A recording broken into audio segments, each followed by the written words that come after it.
Hey, ladies and gentlemen, boys and berries, it's Magic Brad here. See right there, Magic Brad here in Minneapolis, Minnesota, and we're trying to get Drew on.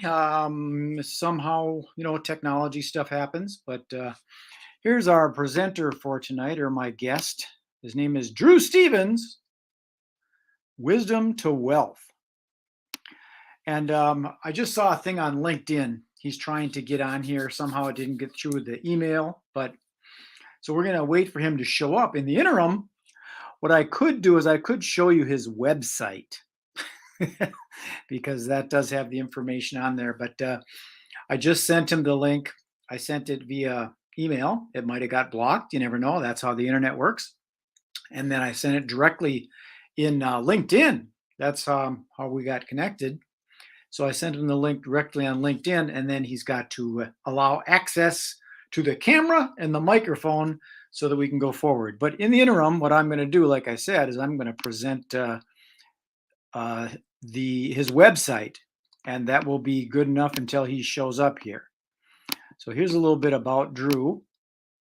You can see that right now. I think you can see his website there. And I'll scroll down a little bit. 37 years of experience in this game here of the financial industry. So he's got a lot of experience in that kind of thing. Now I'm killing time here. 322 projects he's done successfully. And there it is, creating his value, creating pathways to success so that struggling individuals and businesses alleviate obstacles that create a better lifestyle, longevity, higher levels of liquidity, and a lasting legacy. So that's his website right there. I'm going to give you a link to his website. So let me quit the screen share here.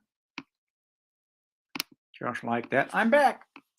So here's a link to his website, and you'll be able to find that. Now make note here that it's drew-stevens.net, not com. Okay, that'll be important. I hope that. There we go. So again, it's drew-stevens with an S at the end .net, and that's how you can get a hold of Drew.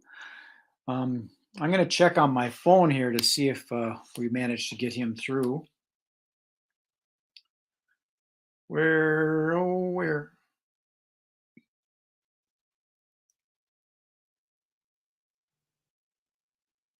Okay, it shows that someone open. I get all these notifications, which is kind of fascinating with the internet. It comes through my phone, and it showed that someone had looked at the email, so that's a good thing. And I think I just saw him here. I heard someone knock at the green room. I think he's in the green room enjoying some of those digital hors d'oeuvres. So hang on a sec. I'm going to go get my friend Drew here. 1 second. Drew, there you are. I made it. You made it. See, perseverance. That's all. How are you? How you doing? I'm doing fine. How are you? I believe you cannot fail if you don't quit. That's exactly it. Just keep on keeping on. That's right. Yeah, I had a situation interview this morning with a guy in Florida, and there was a big car fire on the freeway. So he was late into his office, and he was like 30 seconds before we went live. But oh wow, we made it here. I did. Certainly. So here's what we got. Here he is, Drew Stevens. Wisdom to Wealth. That's a good thing. And his website is drew-stevens.net. Some people might not understand that kind of thing because sometimes it's always calm, but this is a .net, right? Exactly. Perfect. So what part of town are you hailing from here? Where in the world? Well, there's two ways to look at this. I live in St. Louis, Missouri, currently. But many people in St. Louis will say, you ain't from around here. So I was born and raised in Brooklyn, New York.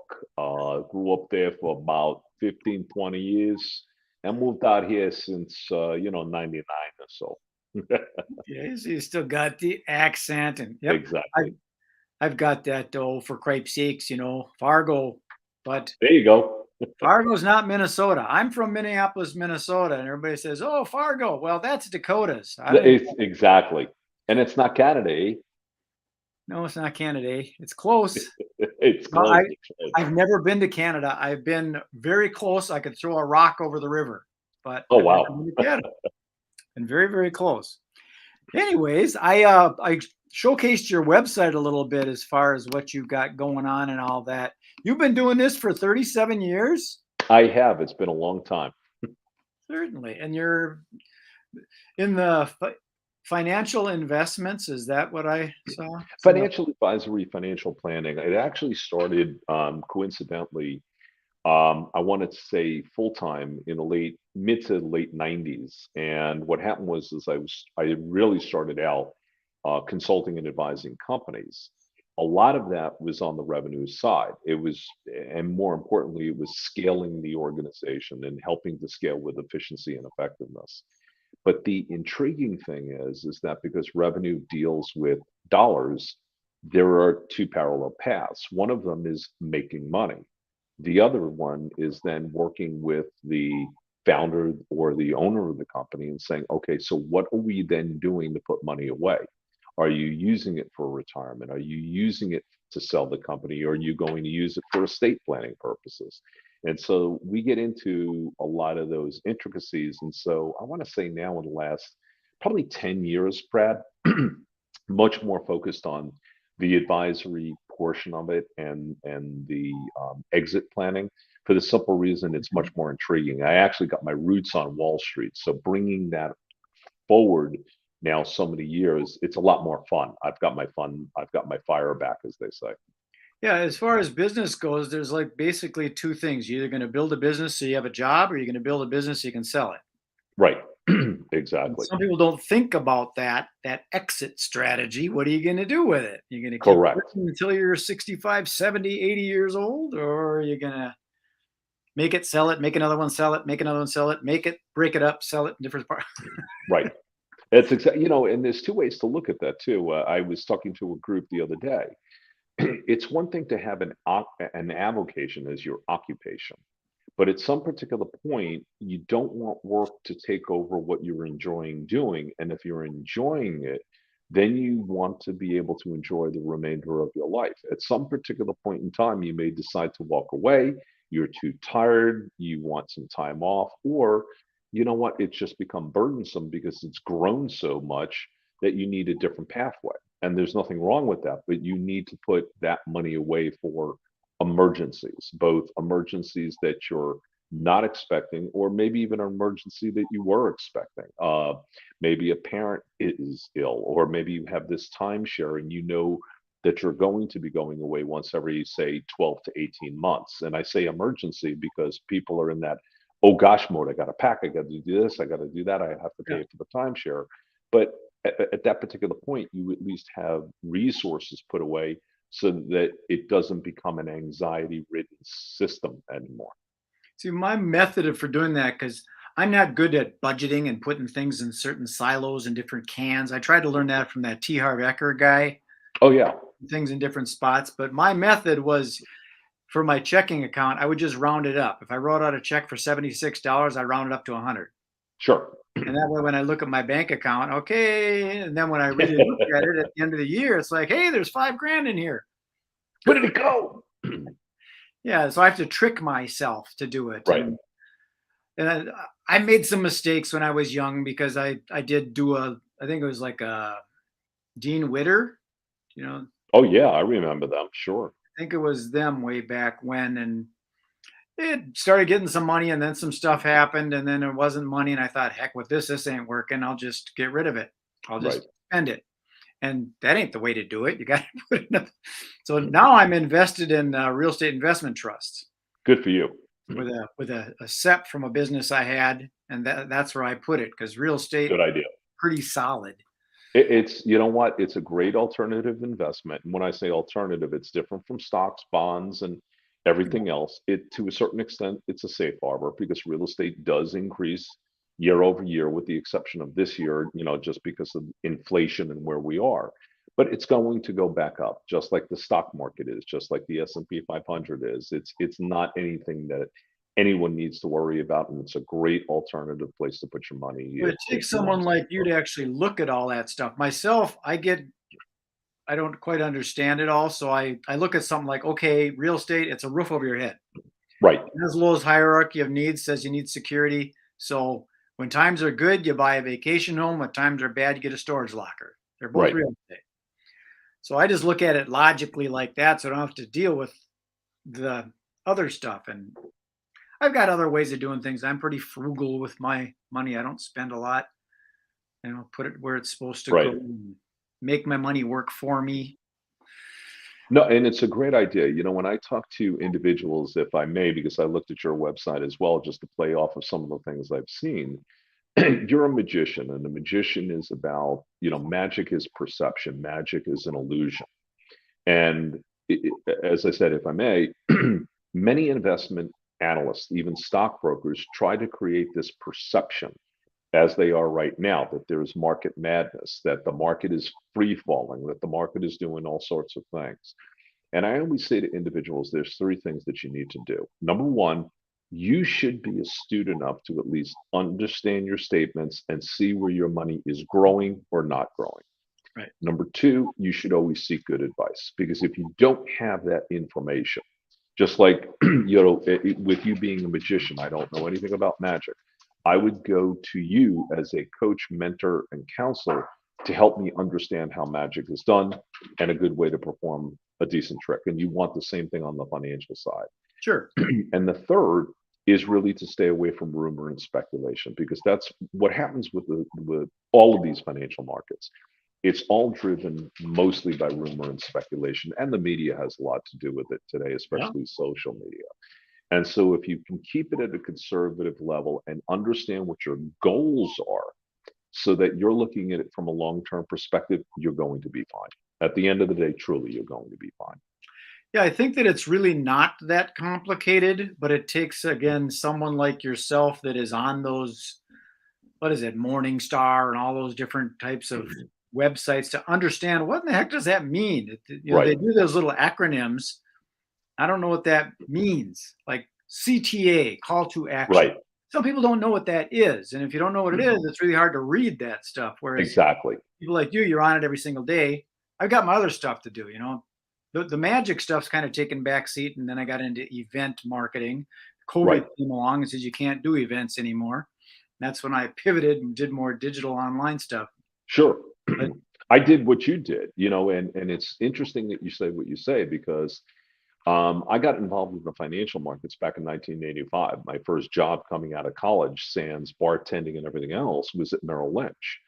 And I remember, oh goodness, it must have been about 6 months into the job. And I said, you know what? There are more acronyms on Wall Street than there are in the IT area. And since marketing has now taken an IT ambiance, oh my God, it's just one after the other. And it does. You are correct. It becomes very confusing if the individual investor or even the entrepreneur doesn't have a good understanding of that terminology. well, it's like a language or anything else. If you don't understand the language, you're not going to.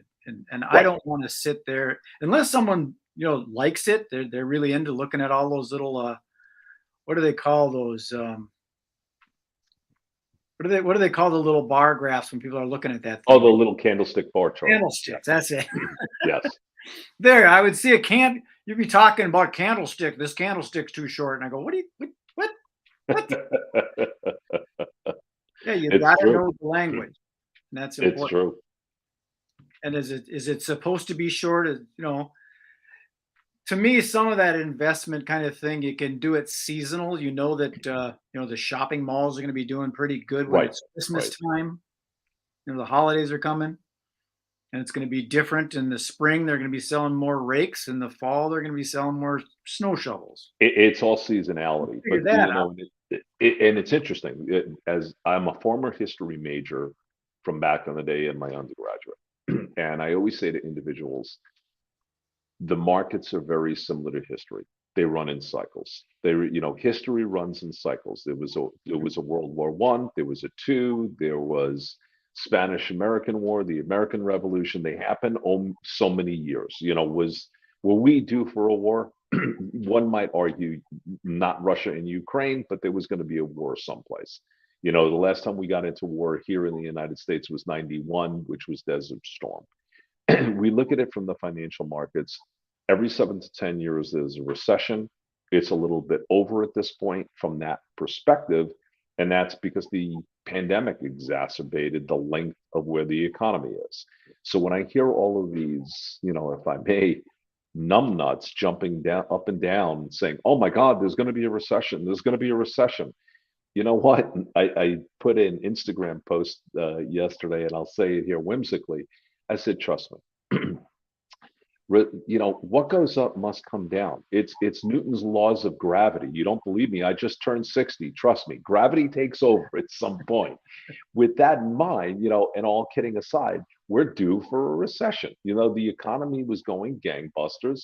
We've got 9% inflation at this particular point. Guess what? Too many goods are out on the market, and there's too few dollars chasing those goods. And that realistically is the definition of inflation. And by the time we get to the holidays, if not after the holidays, you will see it hit.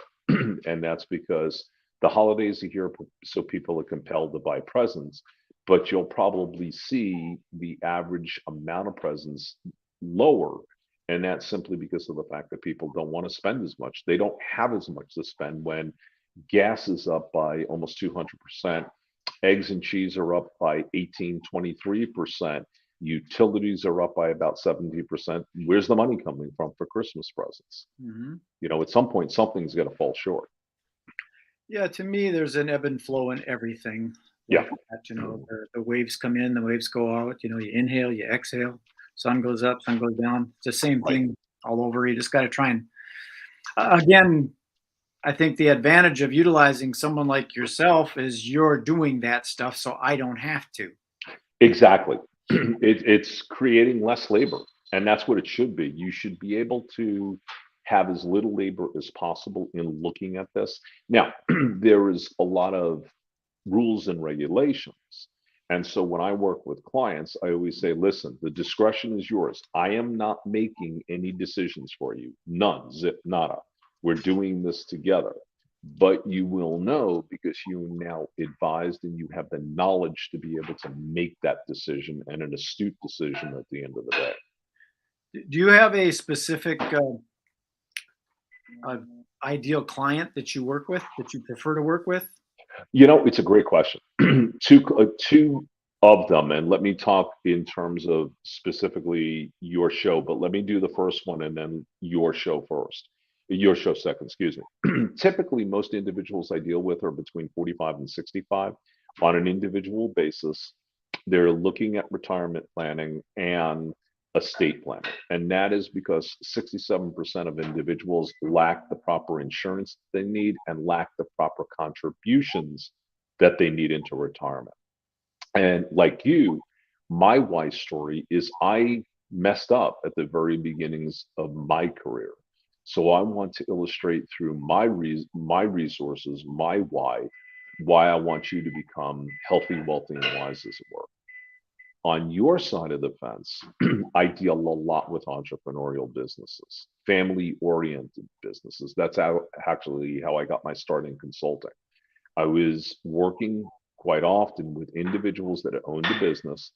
Typically, my sweet spot is between $1 million and about $50 million. That's not a fait accompli. So if somebody comes with me at a $200 million business or 250,000, I'm not going to negate them.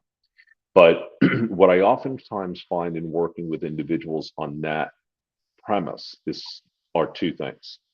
First question I ask them out of the gate, Brad, is simply this: what's the number? What do you mean? What's the number? I didn't play lotto today, if that's what you mean. No. What's the number? Brad, some of them get it, some of them don't. And what I ask them is, in other words, when you walk to your front door and you have your key and you're about to put it into the keyhole, what do you need to have by the time you are actually taking that key and locking the door at the end of the day? And if it's a punch code, and 94% of the people that I work with have no clue. So my ideology is to teach them the financial aspects to help them make the profit that they need. But on that same premise, they are also owning the business. And at some point, they need to think about succession and exit planning. They need to think about retirement and estate planning.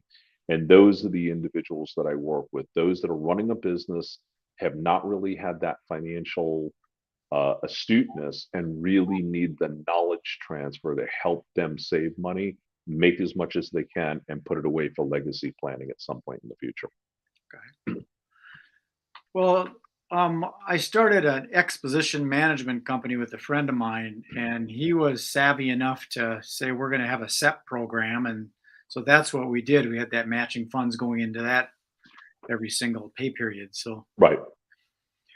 that's one of the smart things to do that I didn't do before. I had another way to do it, is put it in a savings account and put cash in a little coffee can or something like that.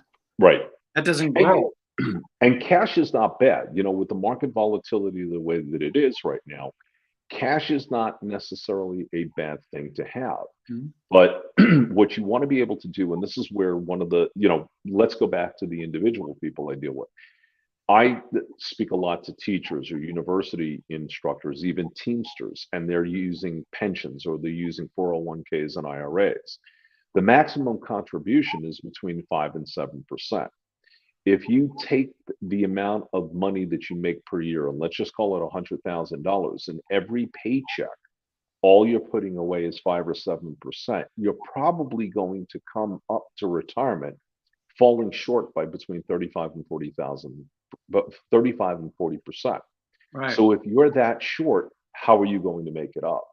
And the sooner you latch on to that, and we're not talking a lot of money here, we're talking $25, $50 a paycheck. The sooner you start contributing more, you'll have more put away for that legacy planning that you need once you hit, say, 62, 3, 4, 5, whatever the number is. You get to choose it, obviously, but Mhm. you want to have enough because we all know no matter what, we hit an age, it could be any age, it doesn't matter what it is. We're going to have guaranteed and non-guaranteed expenses. And the notion is to have enough in place to take care of our monthly expenses, mortgage, car payment, food, utilities, the list goes on. But then at some point, we're going to have non-guaranteed expenses. It's going to be the vacations, it's going to be medical issues, heaven forbid a death, the list goes on. And we Sure. need that money put away so we have it for future. Home That's the improvement, intent behind things like this.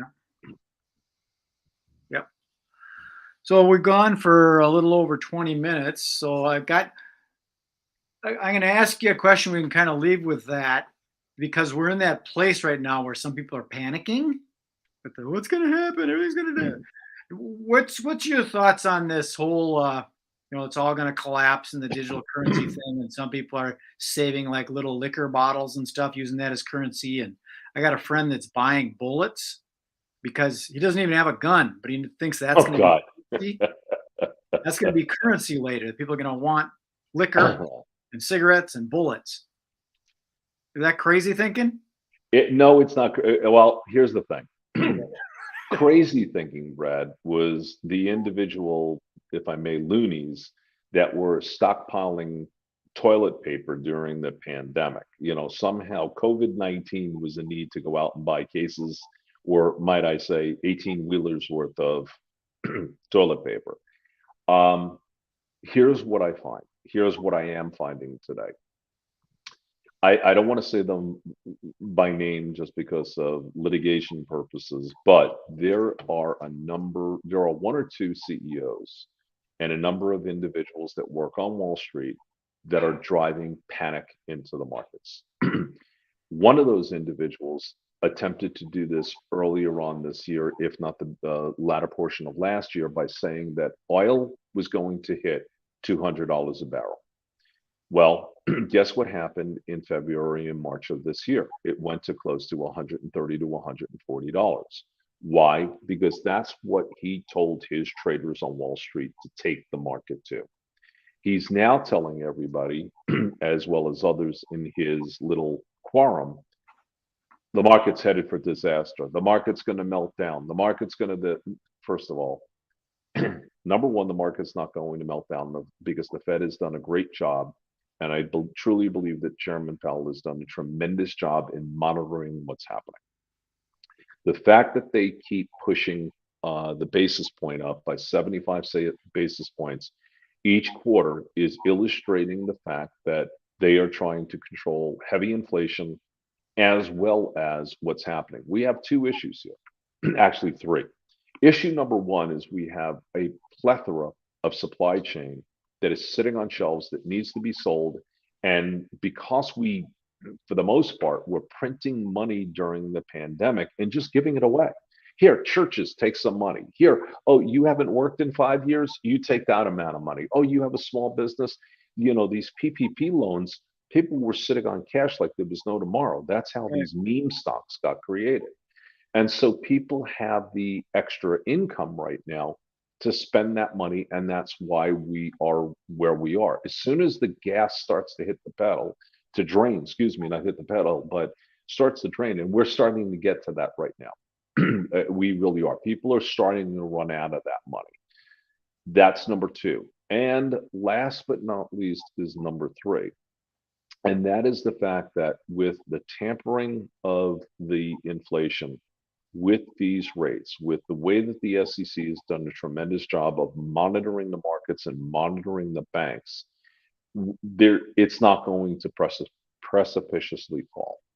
We're not going to get into a market meltdown like we did. Will the market go through a correction? Yeah, because certain things were overpriced. But beyond that, the long-term passive investor has nothing to fear. Well, that's good to hear, and I'm in agreement. I mean, people are talking about this president, that president, and I'm 65, going on 66, and I remember back in the Kennedy and Nixon times. I really don't remember my life changing much because of Right, someone in office. It does that ebb and flow. It isn't drastic. You acclimate to it, you innovate, right. and you just adjust, and just work your way through it. So I think we'll be okay. You don't have to wear a tinfoil hat or anything like that. No, and you know what? Just to hit on that point, I should have said it earlier. We are in that political missive right now. And we're what? 2 to 3 weeks away from the election. Once the election is done, the markets are truly going to settle back because we'll know who is in the House, who is in the Senate, and then the next notion is the President of the United States. But we've got a year and a half before that happens. So at this particular point, what the market has been waiting for is who's going to take over politically. Once we know that, markets are going to settle into place. They'll be where they're going to be in 2023 with some what's called sideways movement. I don't see huge leaps or huge losses. I see more of a sideways pattern because what'll happen is the market will now wait to see how early the presidential campaigns will start, who will be the top runners, and then at that point, the market will start running high and low again, and we'll go through that cycle one more time. Yeah, I think we'll be okay. But let me put your thing up here again. For anybody that needs Sure. to talk to Mr. Drew, it's right there. And is there anything you want to share with parting notes before I let you go to the green room and have some of those digital hors d'oeuvres again? If sage advice and good advice, what I tell even all my clients, stay the hell away from the media. You want to know what's going on in the market? Let me tell you, let me be transparent. Because the media is just trying to influence you one way or another. So the best thing that you can do, stay away from that, but know where the markets are. If you're thinking about getting into the market, don't think of this as day trading. And more importantly, don't get into what are called synthetic or wacky items that really are quite volatile. People ask me all the time about crypto, Brad, and I say to them, you look like art, like baseball cards, like Beanie Babies. Everything is tradable. But the fact is that you want to watch where the volatility is. There's way too much volatility in crypto. Yeah. Do I like it as an investment? If you have done your research and you want to be risky, then do it. But I come at it from an exceedingly conservative approach and a very low risk approach, especially for people like yourself. There's something that's called, even myself for that matter, it's called the rule of 70 and basically, or rule of 100. You basically take your age, subtract it from 100, and that tells you how much risk you're going to have in stocks and bonds. That'll give you your distribution. And so, for somebody that's 55, 60 and over, absolutely not, stay the hell away from crypto. The other thing is that everybody that I deal with, we're into long-term, what's called passive investing. We're not buying options. We're not buying, calls and puts in IBM and all of that. What we're doing is saying, okay, I'm buying $100 or $1,000 worth of X. I'm putting it away, and I'm not going to look at it for another 3 to 5 years. Now, the only thing I will say, because of the folks listening to the show and how we're delivering this in the fall of 2022, is simply this. You need to look at your 401k, your IRA, and your pension statements. Someone's controlling that. You don't have free flow to that. You should know what those investments, like you're saying, Brad, what you're invested in, how many stocks, what kinds of stocks. You seem to know and understand real estate. And the reason being is you have a choice in some plans to move or reallocate the assets. As an example of that, I have a gentleman by the name of Mark who was literally taking about a 60% bath a year and a half ago. Took a look at his assets. We did what's called a reallocation without going into it. And all we did was just shift things around. From the 60% down, he went to a 22% increase in less than 45 days. And that's what you want to be doing. That's how you want to be able to take this to that next level. Probably a little bit like marketing. You find the sweet spot, and when it starts working, you put some gas on the fire. Right. Right. Well, I'm going to let you go to the green room. Myself, I'm investing in myself as much as I can, my knowledge, and that seems to be a fairly good investment. And so I'm going to put you in the green room, and I'm going to close this off. If you want to stick around, we can have a chat. I'll bring you back up after I close it up. But I appreciate you taking the time. And one more time, that's how you get a hold of Sounds good. I'll have to go because I have a call coming up, but it was great meeting you. Okay, thank you, sir. Take care. Be well. Take care.